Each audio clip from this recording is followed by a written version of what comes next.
Hey ballers, shot callers, it's Pepper Paintball. Today's video is a review of the Tippmann TCR. First off though, I'm going to do the first part of this review with a speech jammer. Just make it a bit of a laugh and more entertaining. Essentially what the speech jammer is, it's an app for your phone where you put in headphones and it jams your speech because you'll only hear your own voice through the microphone and there's a delay, so it totally screws up your speech patterns and it's hard to talk. So just for a laugh, I'm going to start this review using the speech jammer. So let's check it out. Alright.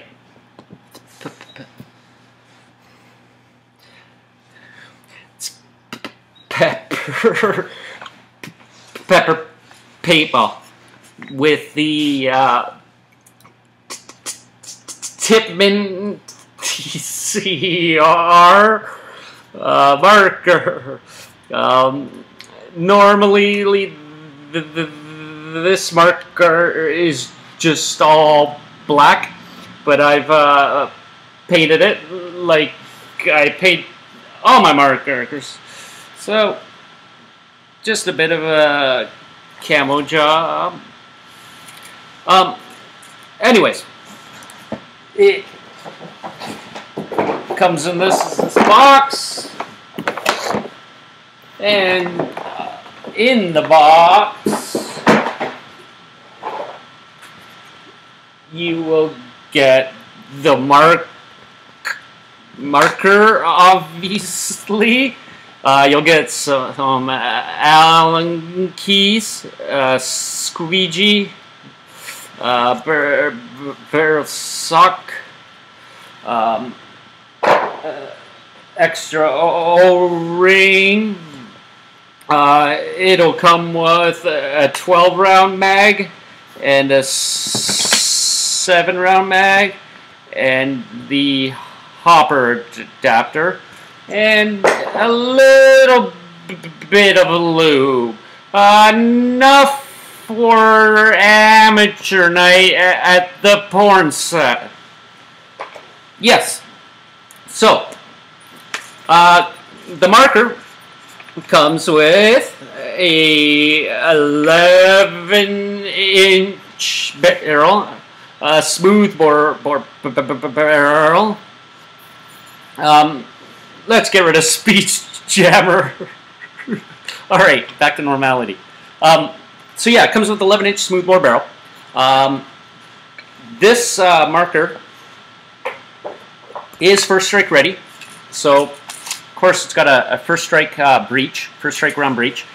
The 12-round magazines that it comes with, and you can buy extras, are first strike ready. The 7-round mag, it's just a regular Tippmann mag. These are just regular paintballs. So 7-round regular paintball mags and 12-round first strike ready mags. As I mentioned, smooth bore barrel. So if you're going to be shooting a lot of first strikes, you might want to invest in a rifled barrel. If you're going to be shooting like a good mix of paint, maybe not. You might want to just stick with a smooth barrel or smooth bore barrel. And of course, if you're shooting regular paintballs, stick with the smooth bore. You may have noticed Picatinny rails, top, left and right side of it. It does come with these unbiased styled flip-up sights. So you can either just push on the top of them and they flip up, but they also have these little wings or tabs on the side, so you could just kind of catch that with your thumb when you're firing and pop that up. These sights are fully adjustable. 2 different size eyepieces in the back for short or long range shooting, fully adjustable. The stock is fully adjustable. Little button there on the back. Push that in, and your stock, multi-positional stock. The stock also does have a riser here, or cheek riser, which I think is useless, because let's face it, in paintball, you're going to have a mask, so if you're going to rise that, it's just going to be hitting your mask. One thing you'll notice though, the stock is lower than this top rail, so it drops down. Nice feature. Because I'm on my sights right now, so I'm actually on them. And if I turn, you'll notice there's still about a ½ inch gap between my face and that riser. Plenty enough room for my mask. So you're not going to have that issue. You're not going to have any sights you added onto a riser. So you can actually use those sights with the mask. So I don't know if that's fluke or smart design, but it's nice that they have that drop. It is Tipp-X inside. Basically, this is Tipp-X with a fancy new body. So it's still got the cross trigger safety. The mag release is still in the same spot as the Tipp-X right there. It does come with this folding foregrip. So it folds, not multi-positional, it's either full open or full closed. And you can adjust, you know, where it is on the Picatinny, of course. How you fold it is this little bolt kind of button there. You push that in to fold. I don't like this foregrip because I find that bolt digs into my hands the way I hold it. Because I like holding it up high, my foregrips. And as I'm squeezing, that's digging into me. The other thing is this little cutout there. A lot of people like that because the thumb fits in there. Not mine, because I like mine up high. So this is a very uncomfortable grip for me. So I use my own. It's a much more comfortable grip. Lets me hold it up high like I like. But this does come with, and it is a decent grip.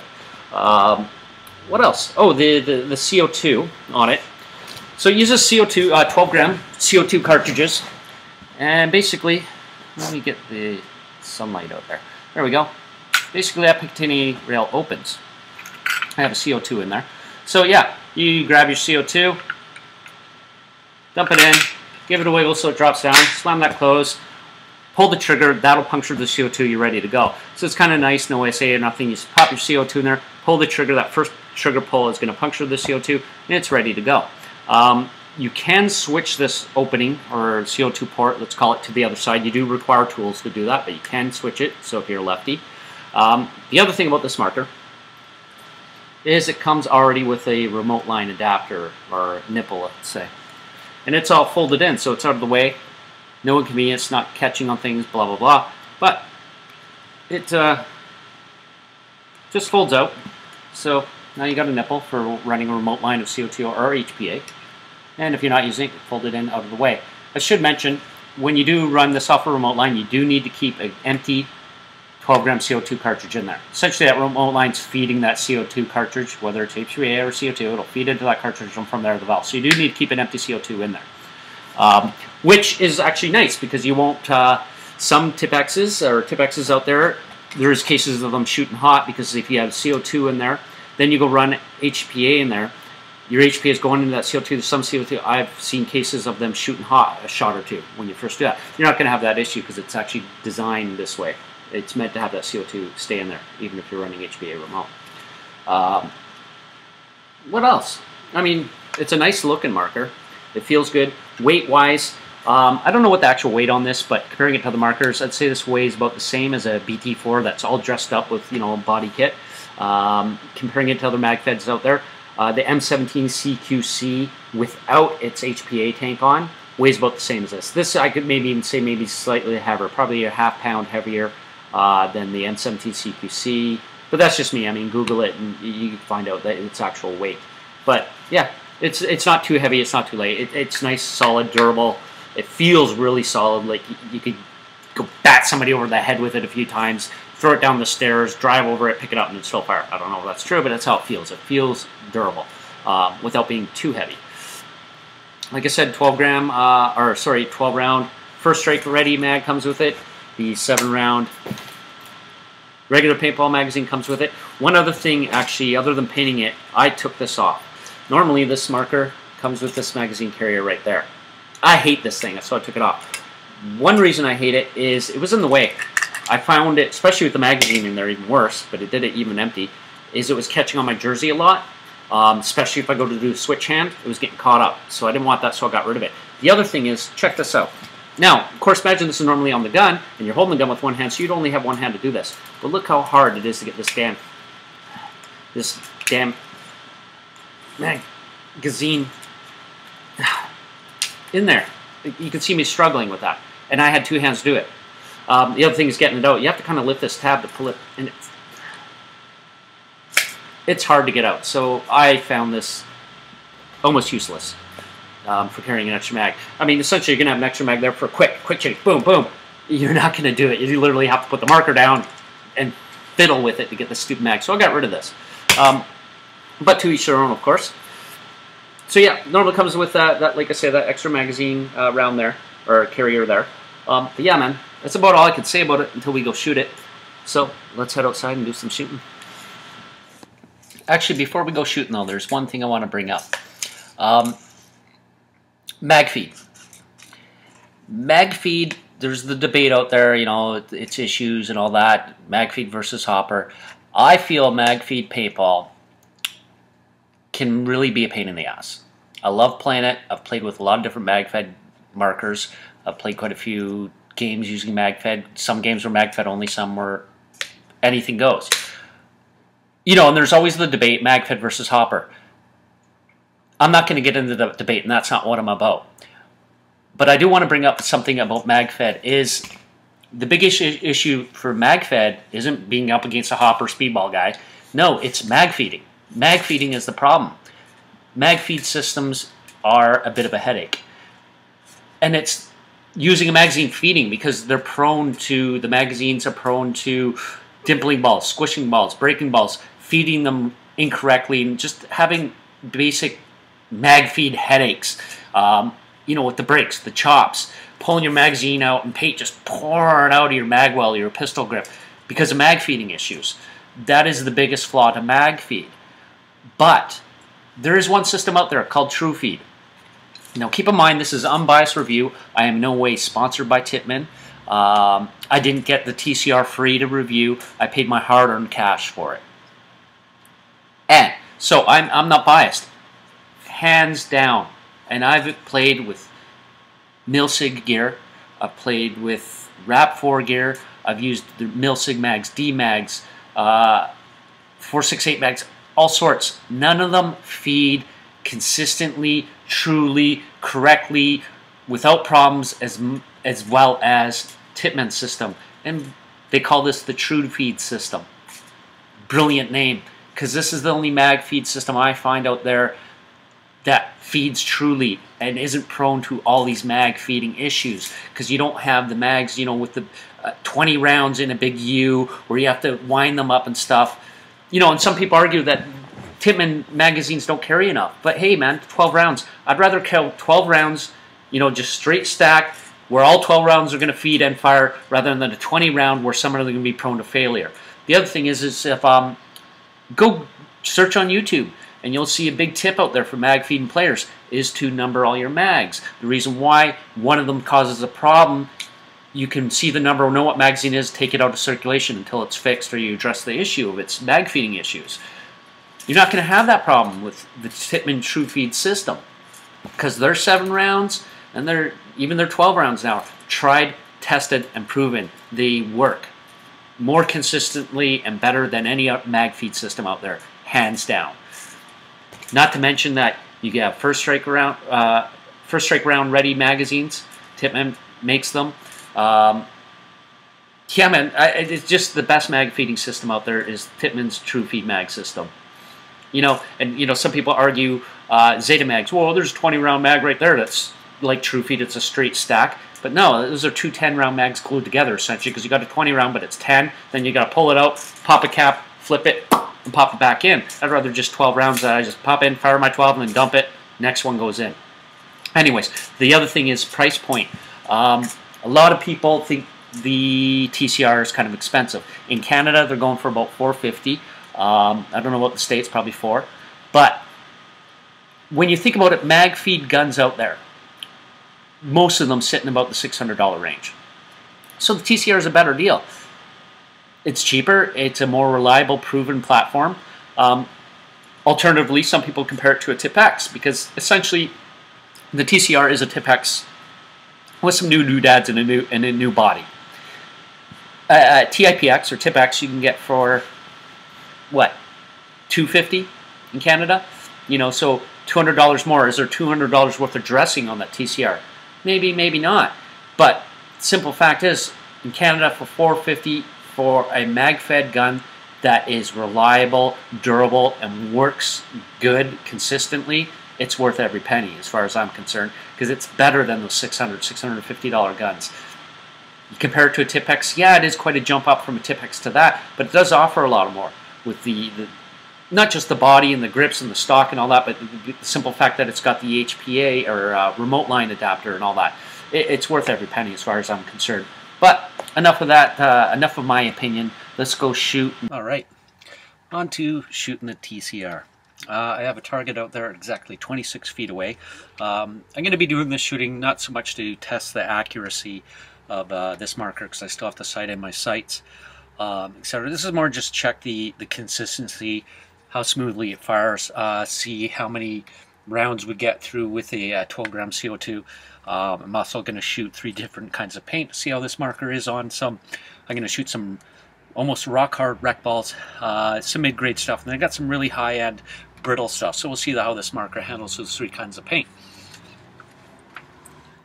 So first off, I've got a full new 12 gram CO2 cartridge in here, and I'm going to put in the 12 round mag, and these are some really hard rec balls. It's low grade, hard as rock kind of paintball. Oh, safety first. So first trick and pull, so just puncture the CO2. Oh, safety. There we go. And let's fire.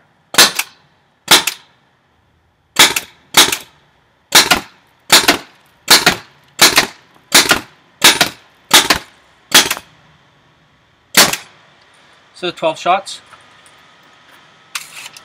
Still got some CO2. Let's see how many more shots we can get out of that CO2 cartridge.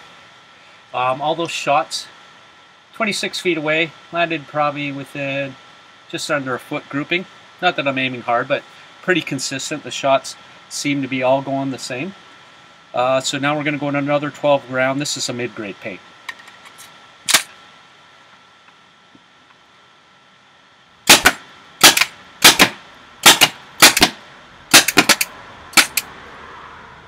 So I got through 4 rounds of this before I was CO2, so 16 rounds before we're out of CO2. I'm going to get rid of this CO2 cartridge. You can see how easy they come out. You just wiggle it and they fall out. I'm going to put in another one, and we'll shoot the rest of these and then go to some real brutal paint and see how this marker handles it.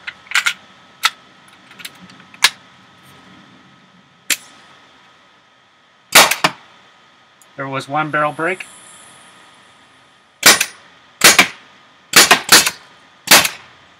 Okay, finish that mag. Now we're going to go to a 7 round mag. We'll see if the CO2 will finish that, because that'll be, what, 11 shots altogether if it finishes this next mag. This next mag is very, very brittle, tournament grade kind of paint. 7 rounds. That last mag I did get 1 break.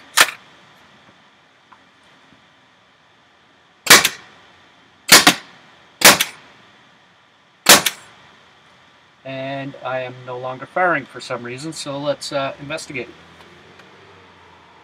See what happened there? I think I actually hit the mag release. The mag came out. There we go. Total barrel break. And we're pretty much out of CO2. So yeah, I'd say it's about 11 rounds. Or sorry, about 16 rounds you'll get through on a CO2 cartridge. Out of all the rounds I just fired, I did have 1 barrel break where it actually, the ball broke as it was traveling in the barrel and came out. And this.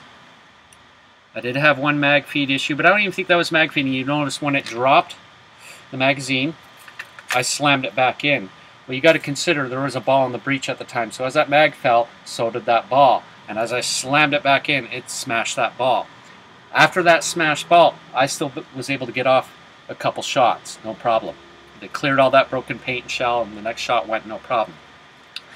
So this marker seems pretty damn consistent, pretty damn reliable. I only had 1 barrel break through that, and that was on my 2nd round of the mid-grade paint, and that paint's been sitting around for quite a while in my house. So that could be it, but even still, even if it was brand new, fresh paint, only 1 barrel break and it wasn't a messy one, and the next shot totally cleared it. And then there was that, but that was my own error from smacking that back in. Saying that, this is the experience I have with a lot of mag feed, not Tippmann's though. And that isn't with a magazine dropping, like that was me, human error. I caused that. But you'll see this mess in mag feed quite a bit without human error. Just mag feeding problems. You don't have that problem with the true feed. And that's why I love the Tippmann TCR. It's pepper paintball. Peace. Stay tuned for another review after I shoot some faces with this. Cheers.